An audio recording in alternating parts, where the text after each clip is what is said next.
राजस्थान के रेगिस्तानी गांव में मई जून की तपती दोपहरें ऐसी होती थी कि मिट्टी से लपटें उठती। छत पर पैर रखते ही तलवे जल जाते और घर के अंदर भी जैसे आग का तंदूर जल रहा हो। गांव में पानी का किल्लत और बिजली की आंख मिचौली आम बात थी। इसी गांव में रहते थे गणपत और उनकी नई बहू सीता। घर कच्ची मिट्टी का था, टिन की छत लगी हुई थी और वही छत गर्मियों में घर को भट्टी बना देती थी। सीता मायके से पहली बार इस भीषण गर्मी में ससुराल आई थी। दोपहर के समय घर में बैठना मुश्किल हो जाता। सास रामप्यारी पंखा झलते झलते थक जाती। बच्चे पसीने से तरबतर होकर सुस्त पड़ जाते।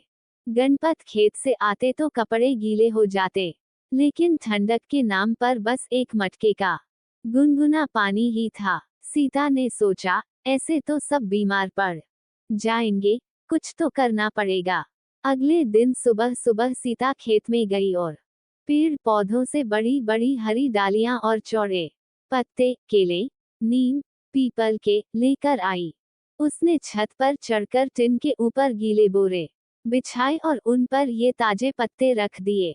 फिर आंगन की चारपाइयों पर भी पत्तों की छांव बना दी। सास ने हैरानी से पूछा, बहू, ये क्या कर रही है? सीता मुस्कुराई, अम्मा, जब हमारे पास पंखा नहीं, कूलर नहीं, तो पेड़ों का सहारा ही सही। दोपहर होते होते घर के अंदर का तापमान जैसे चमत्कारिक रूप से कम हो गया। जहां पहले हवा जलती थी, अब पत्तों से छनकर ठंडी सी खुशबूदार हवा आने लगी। बच्चे हंसने लगे, सास आराम से पंखा झलना छोड़ बैठ गई और गणपत ने भी कहा, सीता, तूने तो घर को ठंडा महल बना दिया। गांव की औरतें ये देख हैरान हो गईं।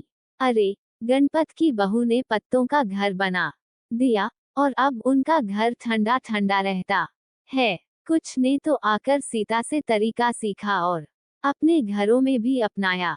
अब शाम को सब आंगन में बैठते, ठंडी हवा में चाय पीते और सीता के इस जुगाड़ की तारीफ करते। सीता को अंदर ही अंदर खुशी थी कि उसने अपनी ससुराल में पहला ही साल सबको खुश रखकर बिताया। सुख सुविधाएं पैसों से आती हैं, लेकिन असली ठंडक दिमाग और दिल की मेहनत से आती है।